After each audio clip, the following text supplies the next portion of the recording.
दोस्तों बहुत बहुत स्वागत करता हूं आप सभी का। चंद्रशेखर आज़ाद की मुश्किलें थमने का नाम नहीं ले रही हैं।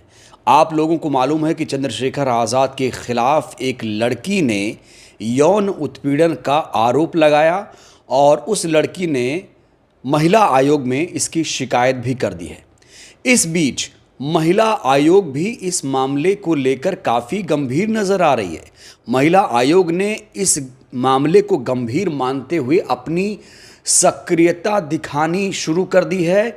साथ ही साथ महिला आयोग ने इस मामले पर अपना फैसला भी सुनाना शुरू कर दिया है। जी हाँ दोस्तों, और जो फैसला महिला आयोग ने सुनाया है वो कितना निष्पक्ष है, ये भी बड़ा सवाल है। हम इस पर आज विश्लेषण भी करेंगे कि जो आयोग की तरफ से फैसला सुनाया जा रहा है वो कितना निष्पक्ष है, पारदर्शिता इसमें कितनी है। साथ ही साथ चंद्रशेखर आज़ाद ने इस मामले को लेकर क्या नया बयान दिया है और उनके बयानों का क्या मतलब है, ये भी आज की वीडियो में हम समझने की दोस्तों कोशिश करेंगे। तो ये वीडियो आज की बड़ी ज़्यादा इम्पॉर्टेंट है। आप लोगों से अपील वही है कि आप लोग ये वीडियो आराम से देखिएगा, पूरा देखिएगा, जिससे मुद्दा आपको समझ में आए। तो दोस्तों आपको ये तो पता ही है कि रोहिणी घावरी नाम की लड़की ने चंद्रशेखर आज़ाद के खिलाफ केस दर्ज कराया है, थाने में नहीं, राष्ट्रीय महिला आयोग में, जो कि दिल्ली में है, बल्कि राष्ट्रीय महिला आयोग में इसको लेकर शिकायत की है। अब महिला आयोग ने इसको लेकर क्या फैसला दिया है मैं आपको दिखाने जा रहा हूं। लेकिन महिला आयोग का फैसला, राय जानने से पहले हम आपको राष्ट्रीय महिला आयोग और उत्तर प्रदेश महिला आयोग के बीच संबंध बता देना चाहते हैं। देखिए, जो राष्ट्रीय महिला आयोग है या फिर यूपी महिला आयोग है, वो एक संवैधानिक संस्था है। जो उत्तर प्रदेश राज्य महिला आयोग है वो प्रदेश में महिलाओं के उत्पीड़न संबंधी शिकायतों के निवारण के लिए बनाया गया है। इसको लेकर उत्तर प्रदेश राज्य महिला आयोग संशोधन अधिनियम 2013 का गठन किया गया था और ये राज्य महिला आयोग स्थापित किया गया। जब कोई मामला राष्ट्रीय महिला आयोग में आता है तो शिकायत तो दर्ज कराई गई है राष्ट्रीय महिला आयोग में, लेकिन ये जो मामला है, कहा जा रहा है कि राष्ट्रीय महिला आयोग ने इस मामले में यूपी महिला आयोग से संपर्क साधना शुरू कर दिया है। जो राष्ट्रीय महिला आयोग है यूपी महिला आयोग से पूछताछ भी कर रही है कि चंद्रशेखर आज़ाद कैसे व्यक्ति हैं, कैसे आदमी हैं। चूँकि चंद्रशेखर आज़ाद नगीना से सांसद हैं, बिजनौर के नगीना से सांसद हैं, लिहाजा इस केस में यूपी राज्य महिला आयोग की भी अहम भूमिका मानी जा रही है। कहा जा रहा है कि राष्ट्रीय महिला आयोग ने यूपी महिला आयोग से पूछताछ की है और पूछा है कि पता करो चंद्रशेखर आज़ाद किस तरीके के व्यक्ति हैं। यूपी महिला आयोग की महत्वपूर्ण सदस्य मीनाक्षी भराला ने इस पूरे मामले में जो कुछ कहा वो बेहद चौंका देने वाला है। मीनाक्षी भराला ने इस केस में लगभग अपना फैसला सुना दिया है। चलिए दोस्तों, बिना देर के हम आपको महिला आयोग के इस फैसले को सुनाते हैं, दिखाते हैं। लेकिन आपसे अपील है कि ये जो वीडियो है बड़े ही ध्यान से देखिएगा, कितना निष्पक्ष है इनका फैसला, गौर करिएगा। स्टार्टिंग फेज हम बताएंगे तो चंद्रशेखर आज़ाद जी की 2-3 वीडियो फेसबुक पर मैंने देखी जिसमें वो रो रहे हैं और कुछ कुछ उनकी एक्टिविटीज़ उसमें चल रही हैं, तो कहीं हार्ट की शेप बना रहे हैं। तो अभी मैंने देखा कि इस व्यक्ति का क्या व्यक्तित्व रहा होगा जो इस तरीके की इसने वीडियो बनाई और फिर ये इतनी एयर भी हुई। उसके बाद महिला आयोग, राष्ट्रीय महिला आयोग के पास वो मुद्दा पहुँचा, उस महिला ने इनकी शिकायत की। नाम हम नहीं लेंगे, लेकिन उस महिला ने जब शिकायत की और उसने जब इन पर गंभीर आरोप लगाए तो आप देखिए वो इनसे बचते नजर आए। वो उन्होंने आज तक इस पर कोई जवाब नहीं दिया है।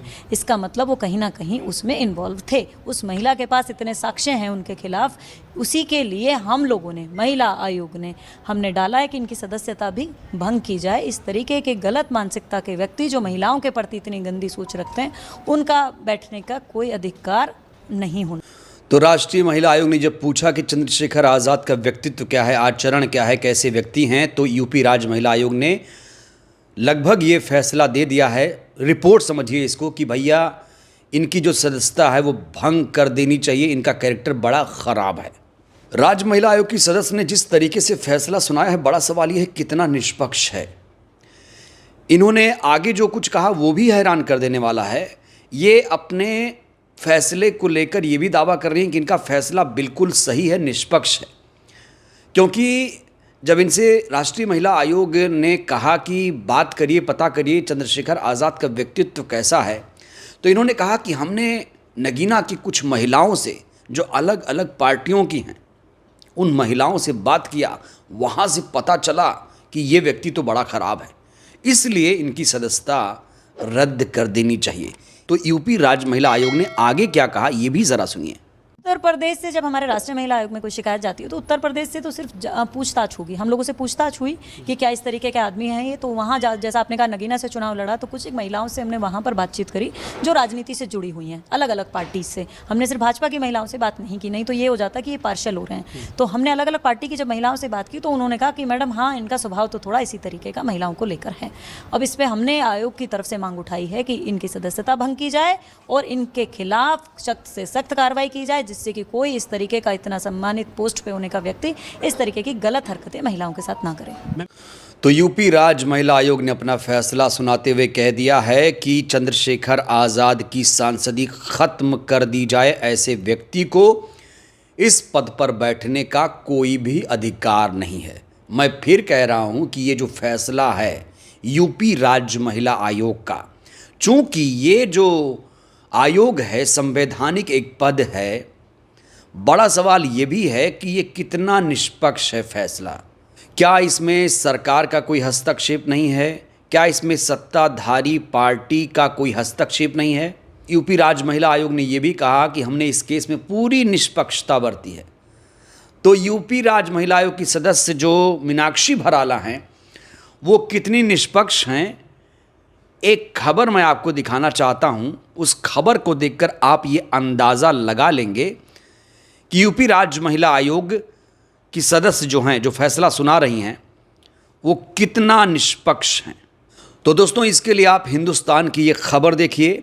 यहाँ बीजेपी कार्यकर्ताओं का सम्मान किया गया है और इसी सम्मान कार्यक्रम में मुख्य अतिथि के रूप में राज्य महिला आयोग की सदस्य मीनाक्षी भराला भी पहुंची थी तो कोई बात नहीं, लेकिन इन्होंने बीजेपी को लेकर जो अपना नज़रिया रखा, इनकी निष्पक्षता पर सवाल खड़े करता है। इन्होंने कहा है कि भाजपा भारत की एकमात्र लोकतांत्रिक पार्टी है, लोकतांत्रिक, डेमोक्रेटिक। इतनी ज़्यादा तारीफ ये बीजेपी की क्यों कर रही हैं, ये बड़ा सवाल है। आप तो संवैधानिक पद पर बैठी हैं, तो फिर बीजेपी के कार्यक्रम में जाने की क्या ज़रूरत है? अगर गई भी तो फिर इतना खुलकर किसी पार्टी के बारे में, सत्ताधारी पार्टी के बारे में आखिर कैसे कोई बयान दे सकता है? तो इसीलिए इनके फैसले की निष्पक्षता पर सवाल उठ रहे हैं। और बड़ा सवाल ये भी है कि अगर संवैधानिक पदों में बैठे लोग बायस हो जाएंगे, निष्पक्ष नहीं रहेंगे, तो फिर उस जनता का क्या होगा जो ऐसी संस्थाओं में विश्वास भरोसा करती है। इस बीच चंद्रशेखर आज़ाद का एक ताज़ा बयान सामने आया है।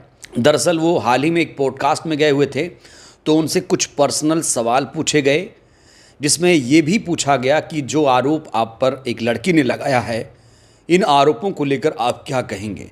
तो उन्होंने वही दो टूक जवाब दिया कि हम कोर्ट में जाएंगे, ये मामला कोर्ट में है। सुनिए क्या कहा उन्होंने। मैं कुछ कहूँ इससे कोई फ़र्क ही नहीं पड़ता है। मैं जो भी बात कहूँगा वो देश में न्यायपालिका है, उनके सम्मान का ध्यान रखते हुए मैं अपनी न्यायपालिका में बात रखूँगा। मुझे पता लगा कि वो कोर्ट जा रही है और मेरा न्यायपालिका में भरोसा है, तो मैं अपनी बात मजबूती से वहाँ रखूँगा। न्यायपालिका में पूरी मदद करूँ। तो एक तरफ चंद्रशेखर आज़ाद कह रहे हैं कि हम कोर्ट जाएंगे, वहीं जो लड़की है वो उसने राष्ट्रीय महिला आयोग का रुख किया है अभी तक तो वहीं जो लड़की है जो आरोप लगा रही है उसने राष्ट्रीय महिला आयोग का रुख किया है। अब राष्ट्रीय महिला आयोग क्या फैसला सुनाएगा? जो राष्ट्रीय महिला आयोग है, खासतौर से यूपी महिला आयोग ने तो अपना फैसला सुना दिया, राष्ट्रीय महिला आयोग क्या करेगा? क्या राज्य महिला आयोग जैसा ही राष्ट्रीय महिला आयोग का भी फैसला होगा? और अगर राष्ट्रीय महिला आयोग ने ऐसी ही सिफारिश कर दी तो चंद्रशेखर आज़ाद की मुश्किलें बढ़ सकती हैं, सांसदी भी जा सकती है दोस्तों, अगर ऐसा हुआ तो। हालांकि किसी मामले में फैसला देना कोर्ट का काम होता है। अभी सिर्फ आरोप लगा है, किसी पर आरोप लग जाने से कोई दोषी नहीं हो जाता है। तो दोस्तों अब हमें राष्ट्रीय महिला आयोग के फाइनल फैसले का इंतज़ार करना पड़ेगा। देखते हैं राष्ट्रीय महिला आयोग क्या कुछ इस पर फैसला सुनाती है। राज्य महिला आयोग ने जो फैसला सुनाया है वो फैसला आपको कितना निष्पक्ष लग रहा है। आपने भी बयान सुना, ध्यान से सुना होगा। आप लोग भी अपनी राय दीजिए। बहुत बहुत धन्यवाद।